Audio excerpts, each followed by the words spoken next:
ತಡವಾದಂತಹ ಸುರಸಂಕುಲ ಒಗ್ಗೂಡಿಸಿ ಅವರಿಗೆ ನಾಯಕನಾಗಿ ಮೆರೆದಾಡುತ್ತಾ ಇದ್ದೇನೆ. ಅಂತರಂಗದಲ್ಲಿ ಮೂಡಿದಂತಹ ವಾಂಛೆ ವ್ಯಕ್ತಪಡಿಸಬೇಕು ಅಂತಾದ್ರೆ ಅಮಾತ್ಯರು ಬೇಕು.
ಪ್ರಪಂಚದಲ್ಲಿ ಸಾಮಾನ್ಯರಾದಂತಹ ಮಾನವರು ನಮ್ಮನ್ನು ಕಂಡುಕೊಂಡಿದ್ದಾರೆ.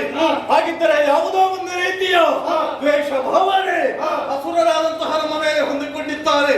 ಅಂತಹುದರಲ್ಲಿ ನಾವು ಶ್ರೇಷ್ಠರು, ನಾವು ಜ್ಯೇಷ್ಠರವಾಗಿ ಬೆರೆದಾಡಬೇಕು. ಏನು ಮಾಡಬೇಕು?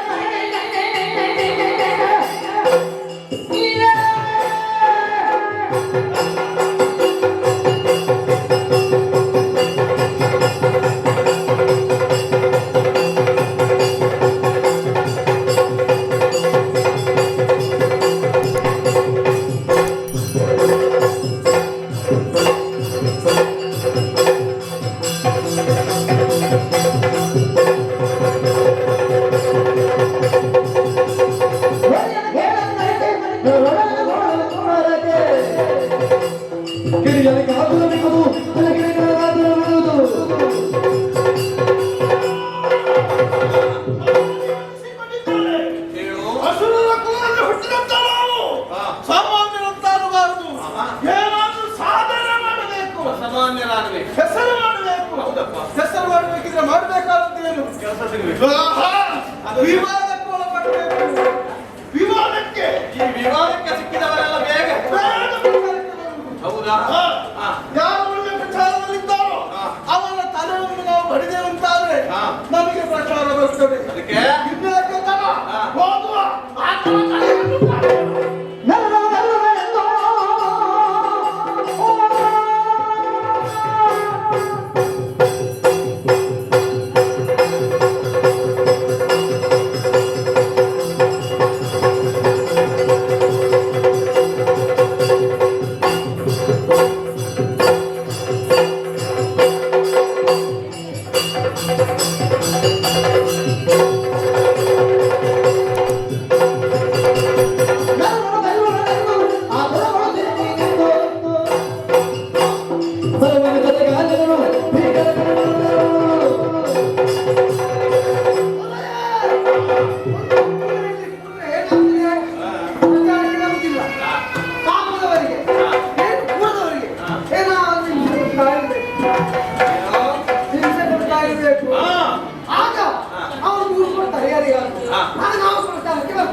ಇಂಥವ ಒಬ್ಬ ಇದ್ದಾನೆ, ತಲೆ ತಿನ್ನುವವ. ಈ ತಲೆ ತಿನ್ನುವವರು ಮಾತ್ರ ಬೇಗ ಪ್ರಚಾರಕ್ಕೆ ಬರುವುದು. ನಾವು ಸುಮ್ಮನೆ ಕೂತೇ ಸಮಸ್ಯೆ ಆದ ಯಾರ್ದಾದ್ರೂ ತಲೆ ತಿನ್ನಬೇಕು. ಏನಾದ್ರೂ ಕೆಟ್ಟ ಅಭಿಪ್ರಾಯ ಬರಬೇಕು. ಆದ ಕಾರಣ ಸುಮ್ಮನೆ ಇರುವುದಿಲ್ಲ. ಹೋಗ್ತೇನೆ ಮುಂದೆ ಕೃಷಿಗಳಿಗೆ ಮಾನವರಿಗೆ ಹಿಂಸೆಯನ್ನು ಕೊಟ್ಟು ನಾವು ಪ್ರಚಾರಕ್ಕೆ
ಬಿಡುಕುವ ಬಳ್ಳಿ ಹರಿದಾಡಿ ಬಂದು ಕಾಲ ತೊಡರಿದಂಗೋ ಬಯಸಿದ ಮುಕ್ಕುಟ ಬೆಳಗಾವಿ ಬಂದು ಶಿರವರಿಡಿದಂಗೋ ಬಯಸಿದ್ದು ಹಾವು ವೈದ್ಯ ಕೊಟ್ಟದ್ದು ಹಾವು ಎನ್ನುವಂತೆಯಾಗಿ ಹೋಯಿತು.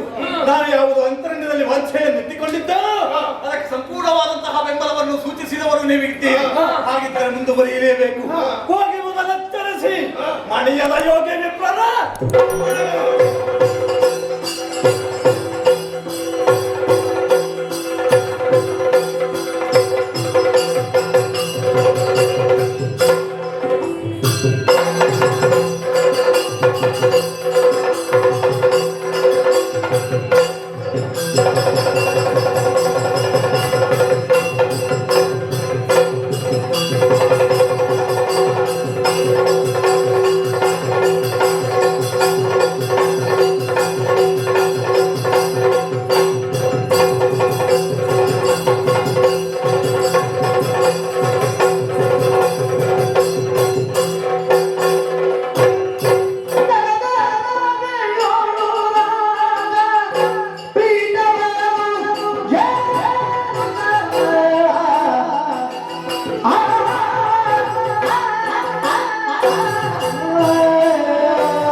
ಯತಿ ಮತ್ತೊಬ್ಬ ಯಯಾತಿಯಾದಂತಹ ನಾನು. ಆದ್ರೆ ಏನು ಮಾಡೋಣ, ನನ್ನ ಅಣ್ಣನಾದಂತಹ ಯತಿ ಅವ ಯತಿಯಾಗಿಯೇ ಹೋದ. ಎಳೆಯ ಪ್ರಾಯದಲ್ಲಿ ಈ ನಾಡಿನ ಅಧಿಕಾರ ಸೂತ್ರವನ್ನು ಹಿಡಿಯುವಂತಹ ಹೊಣೆಗಾರಿಕೆ ಅದು ನನ್ನ ಪಾಲಿಗೆ ಬಂತು. ಇದಕ್ಕೆ ಏನು ಕಾರಣ? ವೃತ್ತಾಸುರ ಉದಯ ಪ್ರಕರಣದಿಂದ ದೇವೇಂದ್ರನಿಗೆ ಅಂಟಿಕೊಂಡಂತಹ ಪಾಪದ ಲೇಪವನ್ನು ತೊಳೆದುಕೊಳ್ಳುವಂತಹ ಅನಿವಾರ್ಯತೆ ಬಂತು. ಸ್ವರ್ಗ ಲೋಕವನ್ನು ಬಿಡಬೇಕಾಯಿತು. ಆವಾಗ ಸ್ವರ್ಗ ಲೋಕದಲ್ಲಿ ಯಾರು ಅಧಿಕಾರವನ್ನು ನಡೆಸುವವರು ಚಿಂತಿಸಿ ಇದಕ್ಕೆ ಸಮರ್ಥರಾದವರು ರಘುಷನೇ ಎಂಬುದಾಗಿ ತಿಳಿದು ನನ್ನ ಅಪ್ಪನನ್ನು ಸ್ವರ್ಗಲೋಕಕ್ಕೆ ಬರಮಾಡಿಕೊಂಡ್ರು. ಈಗ ನನ್ನ ಅಪ್ಪ ಸ್ವರ್ಗಲೋಕದಲ್ಲಿ ಲೌಹುಷೇಂದ್ರನಾಗಿ ಮೆರೆಯುತ್ತಾ ಇದ್ದಾರೆ. ಗುರುಹಿರಿಯರ ಆಶೀರ್ವಾದ, ಹಾಗೆ ಮಂತ್ರಿ ಮಾಂಡಲಿಕರ ಮಾರ್ಗದರ್ಶನ, ಇದರಿಂದಲಾಗಿ ಒಳ್ಳೆ ಆಳ್ವಿಕೆಯನ್ನು ಮಾಡ್ತಾ ಇದ್ದೇನೆ. ನಮ್ಮ ನಾಡಿನಲ್ಲಿ ಕಳ್ಳತನ, ಕೊಲೆ, ಸುಲಿಗೆ ಇದಕ್ಕೆ ಯಾವುದಕ್ಕೂ ಆಸ್ಪದಗಳಿಲ್ಲ. ಒಟ್ಟವಲಗವನ್ನು ಕೊಟ್ಟ ಈ ಕಾಲಕ್ಕೆ ದೂತನಾಡಿದ ಮಾತೇನು?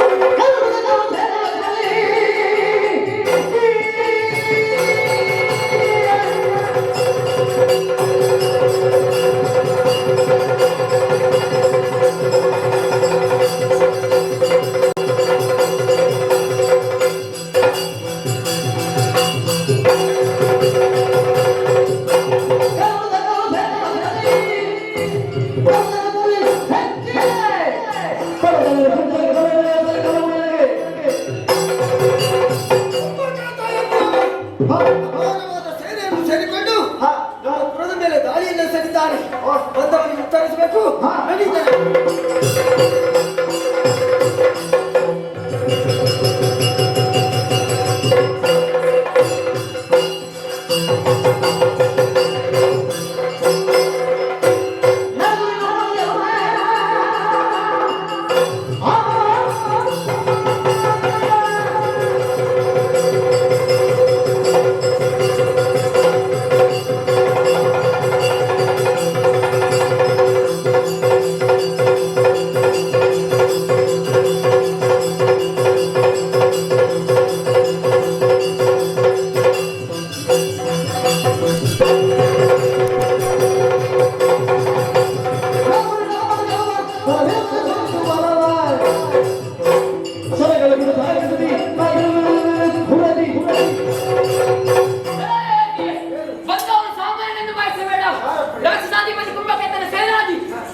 ನಾನು ಯಾವ ಕಾಯಕಕ್ಕೆ ಕೈ ಇಕ್ಕಿದನೋ ಆ ಕಾಯಕ ಕೈಗೂಡುವುದಕ್ಕೆ ವಿಧಿಯೇ ಅನುಕೂಲ್ಯವನ್ನು ಒದಗಿಸಿಕೊಟ್ಟನಲ್ಲ ಎಂಬುದಾಗಿ ಯಾವುದು ನೀನು ಬಂದುದೇ ಮರವೊಂದನ್ನು ಬುಡ ಸಮೇತವಾಗಿ ನಾವು ಕತ್ತರಿಸೆವು ಅಂತಾದ್ರೆ ಒಂದೊಂದೇ ಹಣ್ಣು ಕೈಬೇಕಾದಂತಹ ಅವಶ್ಯಕತೆ ಉಂಟು. ಎಲ್ಲ ಹಣ್ಣು ದರೆಗೊಳ್ಳುತ್ತವೆ. ಚಂದ್ರವಂಶದ ಪ್ರತಿಭರೇನು ಅಷ್ಟೇ ಅಲ್ಲ, ಪ್ರತಿಷ್ಠಾನಪುರದ ದೊರೆ ಅಖಂಡ ಆರ್ಯಾವರ್ತಕ್ಕೆ ಪ್ರತಿಷ್ಠಾನಪುರವೆನ್ನುವುದು ಚಕ್ರವರ್ತಿ ಸ್ಥಾನದಲ್ಲಿದೆ. ಚಕ್ರವರ್ತಿಯಾದವನನ್ನೇ ಬಯಸಿದರೆ ಉಳಿದ ಸಾಮಂತರು ನಮ್ಮ ಪಾದಕಾಣತರಾಗುವುದು ಸಹಜವೇ ಸರಿ. ಆದ ಕಾರಣವಾಗಿ ಅಂತಕನ ಆದಾಯಕ್ಕೆ ತರುವುದಕ್ಕೆ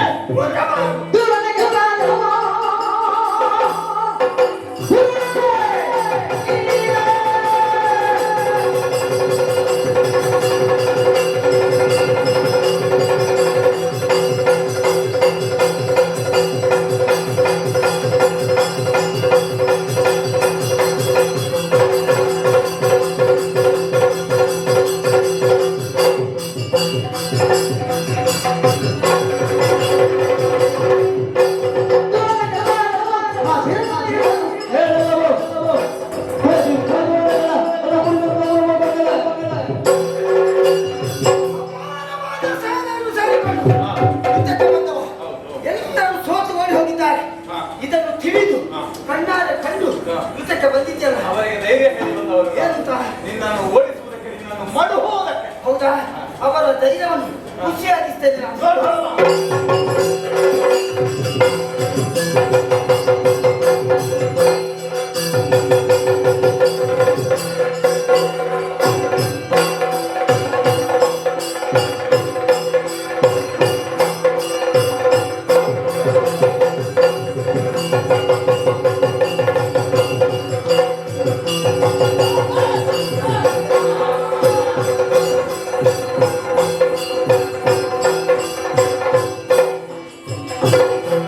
ಸಮರ ಕ್ಷೇತ್ರದಲ್ಲಿ ಕೈ ಸೋತು ರಣಾಂಗಣಕ್ಕೆ ಬೆನ್ನು ಹಾಕಿದ್ದಾರೆ. ನಮ್ಮವರು ಓಡಿಸುವುದಕ್ಕೆ ಮುಂದಾಗಿ ತಡೆದಿದ್ದೇನೆ. ಓಡಿ ಹೋಗುವವರನ್ನು ತಡೆದು ಕೊಲ್ಲುವುದು ನಮ್ಮಂತವರ ಸ್ವಭಾವಕ್ಕೆ ಅದು ಭೂಷಣ ಅಲ್ಲ. ಓಡಿತಾರಲ್ವ ಅವರು ಇನ್ನೊಂದು ದಿನ ಸಿಕ್ಕ್ಯಾರ.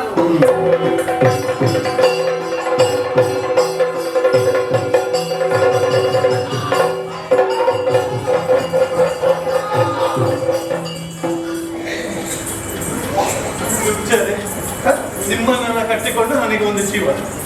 ಏನಾಯ್ತು ಪ್ರಭು? ನೀವೆಲ್ಲ ಇದ್ದೀರಿ ನನಗೆ ಜೊತೆಯಲ್ಲಿಂದ ಗ್ರಹಿಸಿದ್ದು. ನೀವು ಮುಂದೆ ಹೋಗುವುದಕ್ಕಲ್ಲ, ನಾನು ಓಡಿದ್ರೆ ನನ್ನ ಜೊತೆ ನಮ್ಮ ಜೊತೆಯಲ್ಲಿ ನಿಮಗೂ ಬಿದ್ದಿದ ಬಿಟ್ಟು ಯಾರ ಹತ್ರ ಹೇಳಬೇಡವ, ಎಲ್ಲರಿಗೂ ಗೊತ್ತಾಗಿದೆ. ಇನ್ನು ಪುನಃ ಹೇಳುವುದೆಂತದ್ದು ಬಿದ್ದಿದೆ ಅಂತ. ಬಿದ್ದದ್ದಲ್ಲ, ಬಾಸುಂದೆ ಬಂದ ಹಾಗೆ. ಆದರೂ ಒಂದವ ಮಂಗನಾಗಿ ಹೋದ, ಮರುಳನಾದನವ ನಮ್ಮನ್ನು ಬದುಕಗೊಟ್ಟನಲ್ವೇ.